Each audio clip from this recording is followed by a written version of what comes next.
Hey guys, what is up? So I just want to stop by real quick before this podcast starts and say you should like, comment, and subscribe to this video. And don't forget to follow me on all my social medias at John D. Clouser. It's the same name as the name that you subscribe to on this YouTube channel. Enjoy this clip, and I will see you guys on the other side.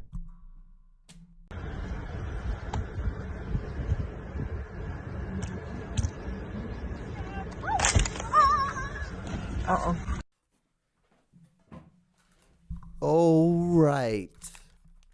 Okie dokie, Smokey. Okay, okie dokie, Smokey. What is up? How are you guys? Oh my God, it's been a week since I've seen you. What is going on? So this is a new episode of the John Show, or the John. What I write down on my piece of paper, I say the John Solo, in quotes, show. This is episode 20. I'm your host, John D. Clouser. What is up? How are you guys doing? Are you alive? Well, no sicknesses, or are you still wearing your masks? It's a great time to be alive right now. It's amazing. I love it. What's the best thing about it is there's people that still refuse to wear masks. There are people who like to say things like you should be blessed that the Latino people should have a president like Donald Trump.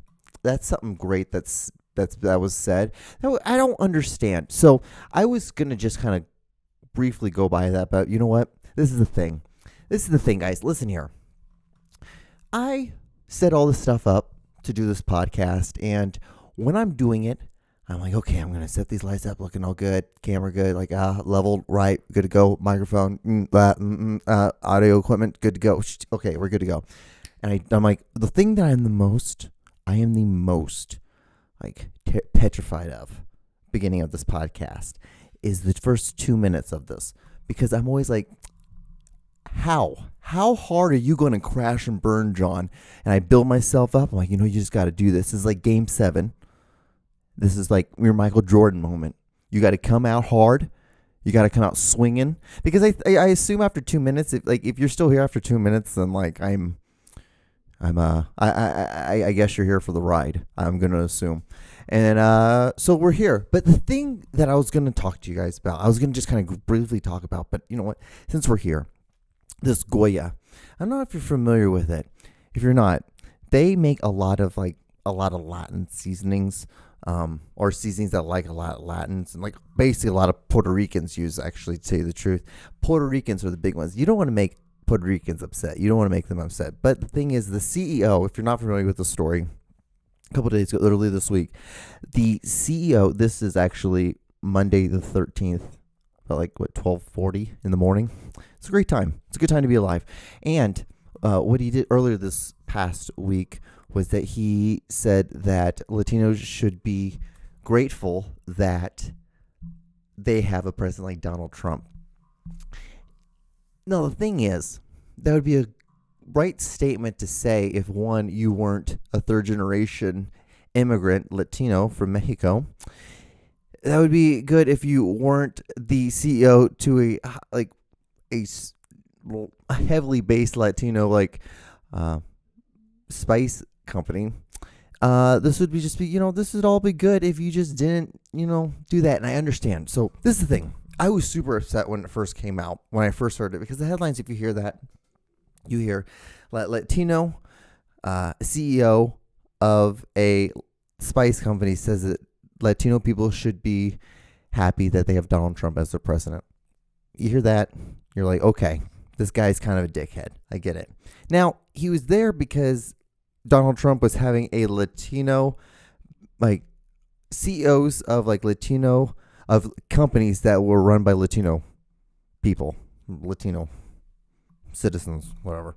And so I understand it was kind of like the temperature in the room was kind of like he has to say something nice about Trump. I get it. I understand that. I'm fully aware of where you are, and you read the temperature, and you're like, okay, I'm gonna swing. I'm gonna stand up here at the batter's box, and I'm gonna swing. And you struck out, homie, because you shouldn't have said something quite so. It was quite blatant knowing that the history that he feels about Latino people, and he based a whole campaign around disliking Latino people. And then, like, I think maybe I'm just super anti him in the sense of the fact that he was just super anti Hondurans mostly, and he told the Honduran government that he was going to stop funding them and giving them money if they didn't get their people and bring them back to their country, which was interesting. Which is a very interesting to say, especially as the president. Like, the thing about him, there is literally zero empathy for humanity or for anybody that's like not fucking white. When it's clearly like his father was involved in the KKK or his grandfather was involved in the KKK, or had little ties.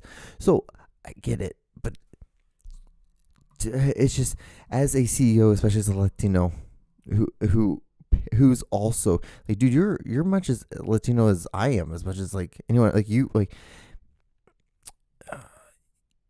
you were born here, yes, but like I don't really fucking care. Like, if you're Latino in my book. Like, I don't really give two flying fucks if you're born here or if you're born back in the motherland. It doesn't fucking bother me one bit. It just bothers me that you're like very tone deaf against your own people and not understanding that there are families that have been torn apart. There's families that we're in cages. Our brothers and sisters are literally in fucking cages, and you are able to just blatantly say something like that, and then you're not going to apologize for it. Like, you should at least then apologize if you're going to say it. But the thing is, I can respect that I can respect your blatant disregard for your own people, which is awesome. It's a beautiful thing to have. It blows my mind, the fact that like you can have that, and you can have like that heritage in your family, and you're just going to completely not going to acknowledge it whatsoever. In the situation, you're not going to understand that, like, how your people are in a shitty spot right now sometimes. But there's also other, so also the black, like African American people too. It's like same thing. Like, and you should be able to understand right now that this is not a good time to be saying stuff like that, especially as a brown person, blatantly, obviously brown person. But anyway, I guess we can stop talking about that. That was really the only thing I wanted to go to. I came out hard every week. You just got to come out hard. You go 9 minutes hard in the paint, or I guess, I don't know.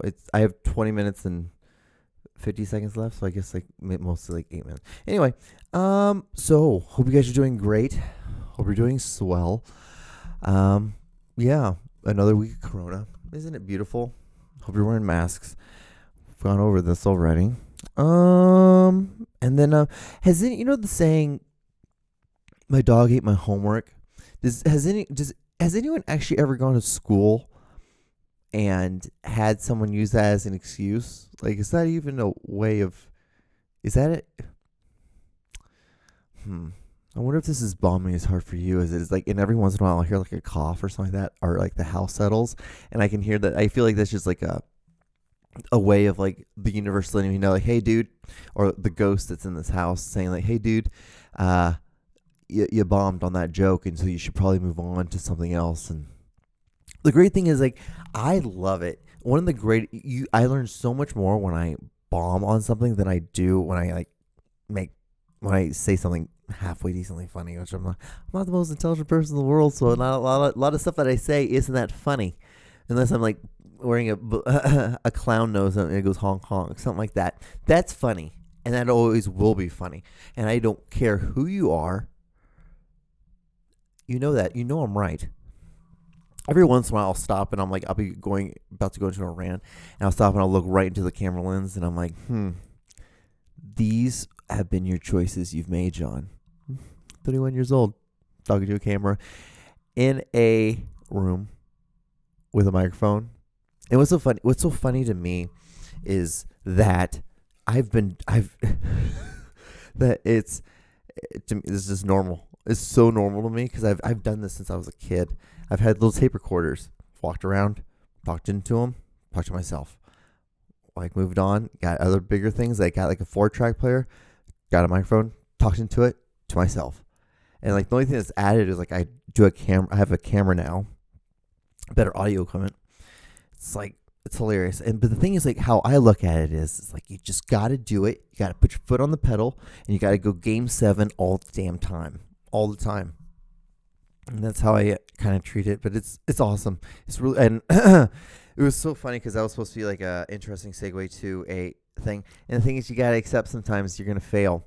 But when I was a kid, I used to put a lot of tape on my mouth. Like when I first like moved to the States, one of the weirdest things I did was I used to put tape on my mouth, like medical tape.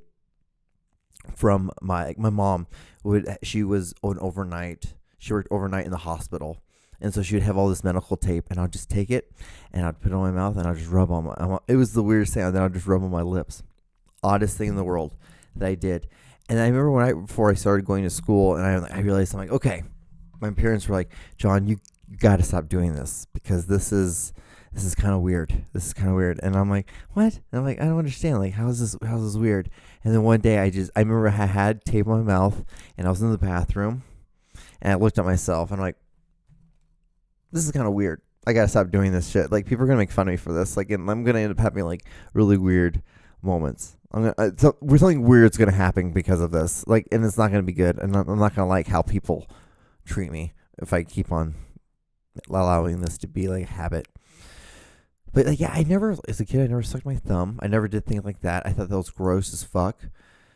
I remember being in daycare, and I saw there was this kid who would always take naps with a thumb in their mouth, and they would have like cotton in their hand, and I thought it was the weirdest thing in the world. And they would just have it, and they would like massage the cotton, and then have their thumb in their mouth and be sucking on their thumb.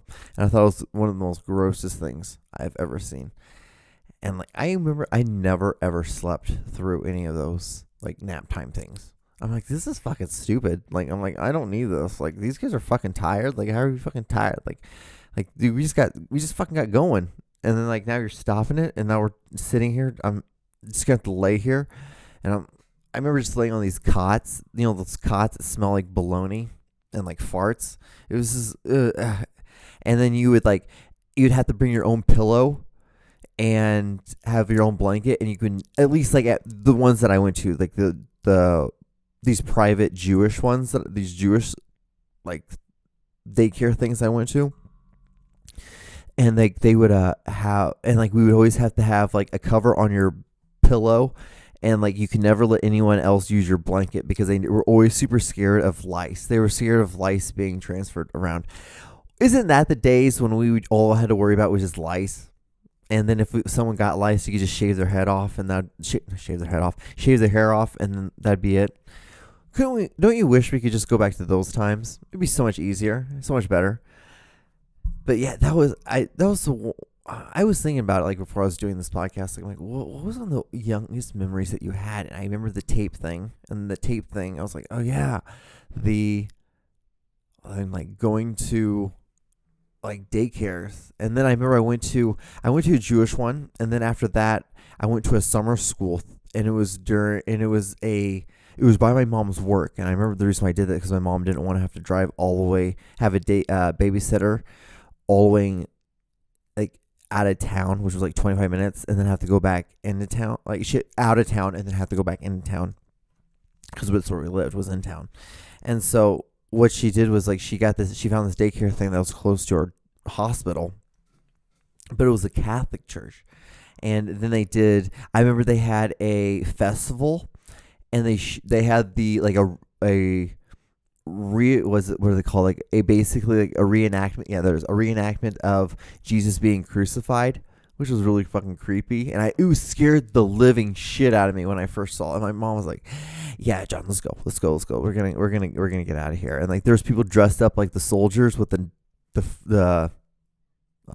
with the swords and everything. And my mom was like, "All right, come on, John, let's get the hell out of here. No." Like, my parents were super into having me be very like knowledgeable of all different religions. So like, I grew up with the Quran, a Torah, and a Bible in the house. And if I had any questions, my parents were just like, just ask. We'll answer any of them. If we don't know, we'll like look it up. We'll look up in the one of the books, and then we'll kind of figure it out from there. And so, I learned like it's all the same, like not all the same.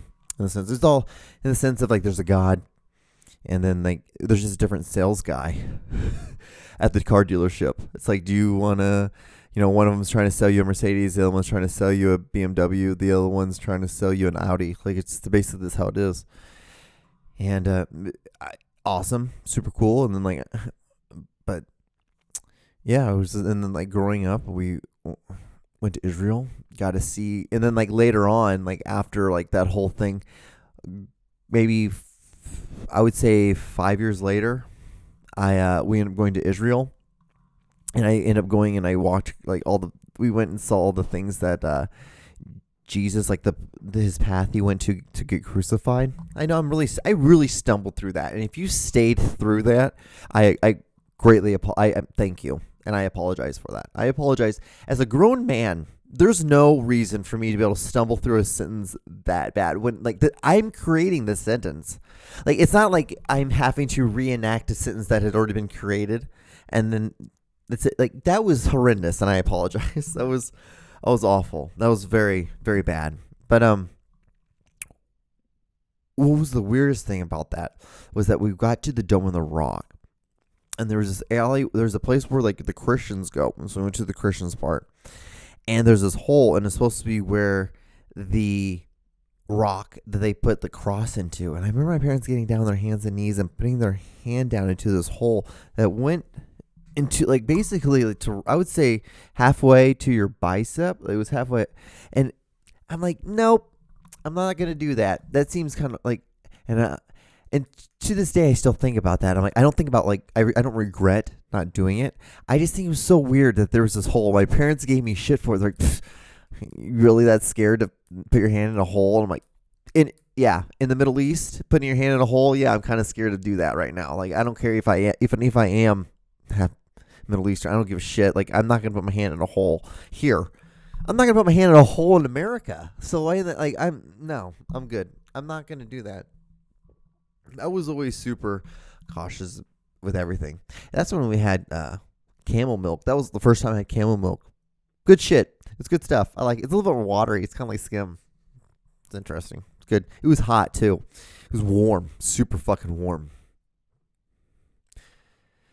And then what else? Like, that was an interesting trip. We stayed at all these like weird little hostels.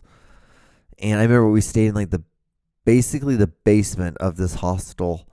And then we went out, and there's a huge pool. They had this huge Olympic-sized pools, like multiple of them. And they had these like huge, like it looked like at least, I would say at least 40 feet up high. I mean, as a kid, this is what I'm remembering as a kid. Like now they could probably be like, they're probably like only 10 feet.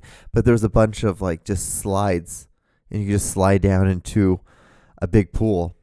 And I was the only one there. And it was because it was super early in the morning, and the sun was just coming up. And I was sliding down into these pools and watching in the distance. There was a fence, like it was all like concrete, like a normal, like how you see an American pool. It was very normal, like an American style. You could see the American influence that's there. And then there was a fence, and there was grass, and there was this like the ocean and the sea. It'd be more of a sea. The tide was coming in. And the sun was coming up. It was a really cool little moment I had as a kid. I'm like, God damn, like this is kind of cool. Ate a lot of cookies. Had seaweed soup as well. I love how I'm able to tell you guys one of the most interesting. It actually was the most interesting trips I've had as like my parents did for me. That was really cool. We went to Prague. That was really interesting. Saw the church that has all like the skulls and the skeletons like that, the bones church. That was weird. My parents were always interested in doing like the weirdest stuff like that. They never did anything that was just like normal tourists. Like, no, let's see like a museum that has like nothing but bones. And it's like a dungeon. You go down deep into these dungeons, and there's all these bones of all these people who died because of the plague. It was very nice, and you could feel like the darkness and the sadness from the bones. It was a good time. It was fun. And then we ate. It was the first time that I drank beers with my parents. Every night we would have a salad, pizza, and beers. 2 beers. No more than 2 beers. That's the rule in the house. Like, no more than 2 beers. it was very interesting. And I remember like the last night I was there, I'm like, you know what, I'm gonna have a little bit more beers. And I remember I felt so guilty like having 4 beers that I'm like, you know what, guys, I will pay for all the beers. And so that's what I ended up paying for a total of like 6 beers, which was like absolutely nothing in the sense of like life and like, going out with your friends. Like you fucking pay for 6 beers with no problem. It's no big deal. But it was so weird because like my parents had never ever drank from me. I've never seen them drink since.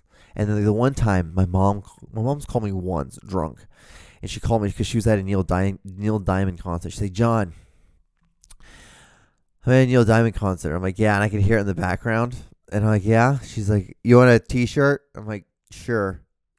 And that was it. She's like, all right, bye. And then that was it. And she just was just hammered and called me just to ask me if I wanted a t-shirt. I'm like, okay. I'm like, all right. Cool. Thanks. That's a good call. Good call. That's that East Coast shit. I dated a girl that was from Boston once, and I thanked her. I'm like, you know what? I want to thank you for not having that horrific squawking of a East Coast accent that a lot of Bostonians, maybe that's the word, have. I thank you for that. So, guys, what do we have here? So, yeah. Do you guys ever look back to, like, I guess this is more of like looking back. That could be the title, right? Looking back. I don't know. Does anyone else write down so much like stuff, have like journals and like weird little things like this? They write down their stuff. I write down everything. So I'm like, I'm going to be able to use that for something. I'm a hoarder for like with words and like thoughts. So like I'll write down all these little things, and I have all these little scrap pieces of paper that I'll just laying randomly around, and like I'm sure if someone came in and just saw this shit, they would think that I'm the hugest psycho in the entire world. But it's just like I'm like, this has no relevance for me right now. Like these 4 words that I put together to make a sentence. But I feel like if I write this down, I can use this for something later on. And this will be used as like a talking point, or this will be used for something that I used when I write, like, or this will be used for something for like make a movie with, like something. I'm like, I'm able to use it for something. And I'm like, I'd rather have this than not have it, because I can easily just have it. And what I'm going to do, I put it in a jar, and that's it. I'm done. Like, and it just sits there, and it'll just be there for the rest of its life until like, I die, or like, I could only imagine like if I have kids and like they end up like they end up having, and they seeing all that stuff, like, what the fuck was Dad doing? Like, Dad did a lot of drugs. Oh man, that reminded me. I was gonna tell you that story. The time that the first time I accidentally did LSD, like the first time I did LSD acid, I didn't mean to do it. I never meant to do it. So I was living in Los Angeles at this time. It was 2009. It was winter time. We had just done winter finals, and I was on just right off of UCLA campus at a frat party. And one of my buddies was like, "Hey John, come over. Just walk in, come up to my room, and I have a bunch of candy and stuff like that. So just feel free to eat the candy." So there was all this candy. He had a table, something similar to that I have right here, and on the thing there was a bowl full of random candy, just like Starburst, Skittles, like suckers, and all that, normal stuff that you'd see like if you're having a trick or treat thing. And then he had some Starbursts that were just kind of laying out, and it was on wax paper, and it was just a bunch of Starbursts laying on the wax paper. So I was like, fuck it. So I just took one of the Starbursts from the wax paper, ate that. I'm like, oh, that's good. So then I grabbed 2 more, ate those. And the thing is, like, when I eat my Starburst candy, I don't just like chew on it. I like to suck on it. I put them on the side of my cheek. So which was even better. Like, I was just basically absorbing all this LSD into my cheek. And the great thing is, like, you thought like 3. Oh my God, this guy he took 3 hits of acid. It gets better. I ate 2 more, so I had 5 hits. 5 hits my first time. Did not know I had this Did not know. Did not know. And my buddy Ben walked back and he walked into his room and because he wasn't there, he was downstairs and he walked back up and he's like, were you eating the Starbursts that were on the wax paper? Or have you been grabbing like stuff from the bowl? I'm like, the one from the table. I just thought I just grabbed that because it's just easier. It's just there. He's like, okay. How many did you eat? I'm like, 5. And he's like, okay, well, John, there's something I need to tell you. Those had hits of acid on them, and you took 5 hits of acid. So I hope that you're ready to have a fun time. And I'm like, he's like, have you ever done it before? I'm like, nope. He's like, oh, you're going to have a real good time. So there was time, like, I'm a pretty happy person when it comes to, like, hanging out with a bunch of my friends, all this like that. Like, if I was in college, like, I'm like, okay. I'm like, well, I kind of braced myself. I went to the bathroom. I'm like, I splashed my face with some water. And I'm like, okay, well, John, you're not going to drink. You're just going to drink a lot of water. No alcohol. You're going to kind of just sit there. You're going to have, at that time, I used to like a lot of, like, I had like little vape pens. And so I'm like, okay, I'm just going to suck on that. I'm like, you suck on that if you need it. And it was, I live in California. It was legal at the time. And it actually had just become legal the year before, medical wise. And then we just, it was basically like how it is in Missouri right now. You just have someone who has a medical card, you have medical, and then you just do it like that. Anyway, I don't know. Allegedly, this is allegedly if you guys do that stuff. I don't know if you guys can do it. It's just an idea. It's like we're talking about a hypothesis right now. And so I just hung out at this frat party, and there was times when everyone melted. There was times that everyone turned to stars. There was times when I turned into a spaceship. I blew up into that spaceship, and that was when I started laughing a lot because everything was funny. Everything tingled. My whole body tingled. I felt myself turn inside out multiple times. I felt that my head was like normal and my body was just moving around in a giant circle when I would walk. It was fun. And it was so funny. Ben, the one thing he said, he's like, John, what you need to do is this is the one time in your life that you're going to be so free and so wild, and you're just going to be gathering so much information, new information. You're going to just look at things completely different after this. He's like, go up to a girl and just ask her how those big tits fart. And I'm like, all right. I'm like, okay, great. Awesome. I'm like, thank you, man. Thank you so much. And that was it. And then, day and a half later, I felt really drained. I went over to Hawaii and I had Christmas with my family. And then I got really bad sunburn at that time. And so, yeah, guys, I want to say thank you guys so much if you've gotten this far. I have like 15 seconds left. So I want to say thank you guys so much if you've gotten this far. Like, comment, subscribe. Yeah. Again, there probably won't be another episode with Aaron and I this week. We're still kind of just like, because all the things and all that bullshit, the Corona stuff. So I guess I'll tell you guys, I'll see you guys on another episode. All right. Sorry. I'm like tired now. I want to go play Madden. I'm going to play Madden. I'm going to play fucking Madden. I'm sorry, guys. Bye.